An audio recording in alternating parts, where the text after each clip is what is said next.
नमस्कार क्रिकेट प्रेमींनो, मित्रमैत्रिणींनो, कसे आहात तुम्ही सगळे। नॉर्मली माझ्या क्लिपच्या सुरुवातीला हे वाक्य जेव्हा मी म्हणतो तेव्हा माझ्या चेहऱ्यावरती व्यवस्थित आनंद असतो। तुम्ही हे हजार वेळा बघितलं असेल। माझी कुठलीही क्लिप काढून बघा, खादाडीची बघा, भटकंतीची बघा किंवा क्रिकेट कव्हरेजची बघा, माझी सुरुवात ही आनंदाने मी करतो। माझ्या चेहऱ्यावरती हास्य असतं। आज मला ते हास्य माझ्या चेहऱ्यावरती ठेवता येत नाहीये। त्याचं कारण पत्रकार म्हणून माझं डोकं फिरलेलं आहे। ते फिरण्याचं एकमेव कारण असं आहे की श्रीलंका दौऱ्यासाठी भारताचे T20 आणि वन डेचे दोन्ही संघ जाहीर करण्यात आलेले आहेत। त्याच्यामध्ये दोन्ही संघांमध्ये ऋतुराज गायकवाडला जागा दिली गेलेली नाहीये। त्यामुळे माझं डोकं फिरलेलं आहे। त्याच्याविषयीच मी तुमच्याशी बोलणार आहे। तेव्हा अजिबात कुठेही जाऊ नका, बघत राहा तुमचा आवडता कार्यक्रम सुनंदन लेले क्रिकेट अँड बियॉन्ड। प्रत्येक दौऱ्या अगोदर एक उत्सुकता असते की अरे संघ निवडीमध्ये कोणाला न्याय मिळेल, कोणावरती अन्याय होईल, कोणाला संधी मिळेल, कोणाला मिळणार नाही। यावेळेला मला असं जाणवत होतं की T20 क्रिकेट प्रकारामध्ये तीन महत्त्वाचे खेळाडू निवृत्त झालेले आहेत। रोहित शर्मा, विराट कोहली आणि त्याचबरोबर रवींद्र जडेजा। त्यामुळे ऋतुराज गायकवाड ज्यांनी IPL मध्ये सातत्य राखून दाखवलेलं होतं, ज्यांनी आत्ताच्या झिम्बाब्वे दौऱ्यातही त्याला जेव्हा संधी मिळाली तेव्हा चांगल्यापैकी सातत्य हे त्यांनी राखून दाखवलेलं आहे। मग भले त्याचा फलंदाजीचा क्रम बदलू दे, तोच राहू दे, त्याचा फरक पडलेला नाही आहे। अत्यंत मितभाषी, शांत, सुस्वभावी असा हा खेळाडू आहे आणि सातत्याने कामगिरी करून सुद्धा त्याला आत्ता दोन्ही संघांमध्ये घेतलं गेलेलं नाही आहे, जी गोष्ट मला अजिबात पटलेली नाही आहे। भारतीय निवड समितीमध्ये अजित आगरकर आहे, सलील अंकोला जो महाराष्ट्राकडनं खेळलेला खेळाडू आहे तो निवड समितीमध्ये आहे, सुब्रतो बॅनर्जी जो आता ऑलमोस्ट नागपूरकर झालेला आहे तो संघ निवडीमध्ये निवड समितीमध्ये आहे। आणि हे सगळं असून सुद्धा ऋतुराज गायकवाडला दोन्ही संघांमध्ये जागा मिळत नाही, ही न पटणारी गोष्ट आहे। राग या गोष्टी करता आलेला आहे। ही गोष्ट आत्ता होत नाही आहे। हो, मी क्रिकेट खेळलेलो आहे। मी अंडर-19, अंडर-22 युनिव्हर्सिटी लेवलचं क्रिकेट खेळलेलो आहे।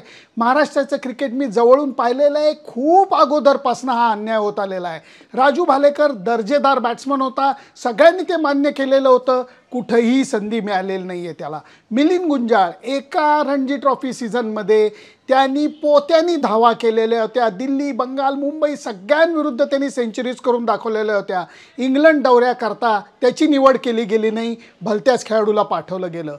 सुरेंद्र भावे पोत्यानं, अक्षरशः पोत्यानं धावा त्यांनी सलामीला येऊन महाराष्ट्राकरता करून दाखवल्या, भरमसाठ शतकं केली, त्याला घेतलं गेलं का? अजिबात नाही। श्रीकांत कल्याणी महाराष्ट्राकरता खेळला, वैतागून शेवटी बंगालकडून खेळला, तिकडेही त्यांनी पोत्यांनी धावा केल्या, संधी मिळाली का? अजिबात नाही। शंतनू सुवेकर आहे, जेदे आहे, मी किती नावं घेऊ। या खेळाडूंना भारतीय संघाकडनं खेळायची संधी मिळाली नाही। वाईट ह्याही गोष्टीचं वाटतं मला। सरांबद्दल खूप आदर आहे, मी पहिल्यांदाच क्लिअर करतो।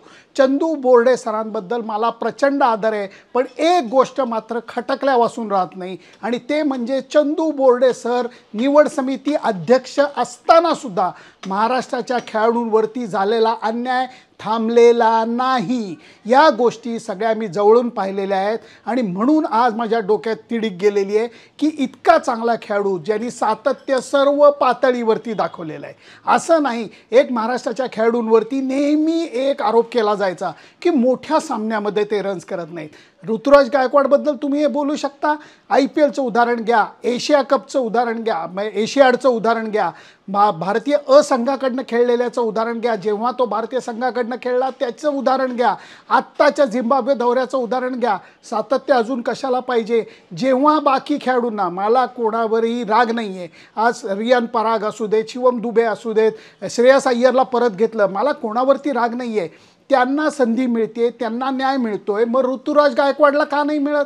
हा मुद्दा आहे माझा। महाराष्ट्राच्या खेळाडूंवरती हा होणारा अन्याय सहन होत नाही। त्याचं कारण असं आहे की महाराष्ट्राच्या खेळाडूंना पुरेसं पाठबळ मिळत नाही।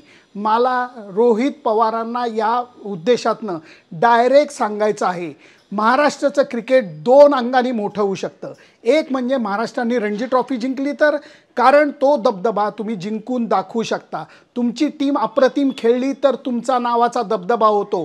तुम्हाला वन डे, टेस्ट, वर्ल्ड कपच्या मॅचेस किंवा तुम्ही MPL भरवल्याने MCA मोठं होत नाही. स्थानिक संस्था तेव्हाच मोठी होते जेव्हा त्यांचा खेळाडू भारतीय संघात असतो किंवा त्यांचा संघ हा रणजी ट्रॉफीसारखी महत्त्वाची स्पर्धा जिंकतो. तेव्हा महाराष्ट्र क्रिकेट असोसिएशनचे अध्यक्ष रोहित पवार, सेक्रेटरी किंवा मॅनेजिंग कमिटी यांना मला ओरडून सांगावं असं वाटतंय, तुमचा संघ रणजी स्पर्धेमध्ये गेल्या वर्षी हॉरिबल खेळलेला आहे. त्यामुळे तुम्हाला क्रिकेट जगतामध्ये खेळाडू म्हणून जो मान मिळाला पाहिजे तो मिळत नाही. त्याचा परिणाम असा सुद्धा होतो की तुमच्या खेळाडूला न्याय मिळत नाही. ही वेळ आहे. यावर्षी रणजी ट्रॉफीची स्पर्धा चांगल्या पद्धतीने खेळायचा प्रयत्न व्हायला पाहिजे. दबदबा निर्माण करणारा कमीत कमी अंतिम सामन्यापर्यंत धडक महाराष्ट्र संघाने मारायची तयारी दाखवली पाहिजे. त्या दृष्टीने प्रयत्न झाले पाहिजेत. कॉस्मॅटिक प्रयत्न जे केले जात आहेत ते कॉस्मॅटिक प्रयत्न झाले ते वाईट आहेत असं माझं म्हणणं नाही आहे. MPL स्पर्धा वाईट आहे असं माझं अजिबात म्हणणं नाही आहे. पण त्यांनी भारतीय क्रिकेटमध्ये महाराष्ट्र क्रिकेट असोसिएशनचा दबदबा होणार नाही हे तुम्ही कृपा करून लक्षात घ्या. या सगळ्या गोष्टी मी अनुभवाने बोलतोय हे विसरू नका. कारण माझ्याकडे सुद्धा महाराष्ट्र क्रिकेट बघितल्याचा 40 वर्षापेक्षा जास्त अनुभव आहे. त्यामुळे एका अर्थाने मी खात्रीलायक सांगतो मला हा हक्क आहे, मला तो अनुभव आहे. ऋतुराज गायकवाडला पहिल्यांदा मी चेक केलं की त्याला इंजुरी झालेली नाही ना. क्रिकेटमध्ये नशिबाचा खेळ फार भयानक असतो. ऋतुराज गायकवाड दक्षिण आफ्रिका दौऱ्यासाठी टेस्ट टीममध्ये सुद्धा होता. निवड समितीचं त्या बाबतीत मी कौतुकसुद्धा केलेलं होतं. दुर्दैवाने त्याच्या मनगटाला दुखापत झाली आणि त्याच्यानंतर रजत पाटीदारला संधी मिळालेली आहे. रजत पाटीदारला टेस्ट टीममध्ये संधी मिळाली. 3-4 टेस्ट मॅचेस तो खेळला. दुर्दैवाने त्याला यश मिळालं नाही. नाहीतर त्या टेस्ट मॅचेस ऋतुराज गायकवाड खेळला असता. क्रिकेटमध्ये हे नशिबाचे फासे उलटसुलट का फिरतात मला पडलेलं तरी खोड आहे. आत्ताच्या घडीला ऋतुराज गायकवाडला कुठलीही दुखापत नाही. मी चेक केलेलं आहे आणि मगच मी हा व्हिडिओ करतोय. त्यामुळे आत्ताच्या घडीला दोन्ही संघामध्ये ऋतुराज गायकवाड नसणं हे मला न पटलेली गोष्ट आहे. मला कल्पना आहे या भावना बऱ्याचशा क्रिकेटप्रेमींच्या असणार.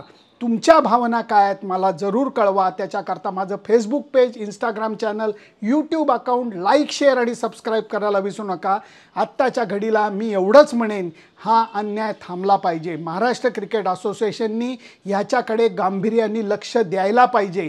आणि जर हा अन्याय असाच होत राहिला तर तुम्ही लक्षात घ्या श्रीकांत कल्याणी त्यावेळेला वैतागून महाराष्ट्रातनं बंगालला गेलेला होता.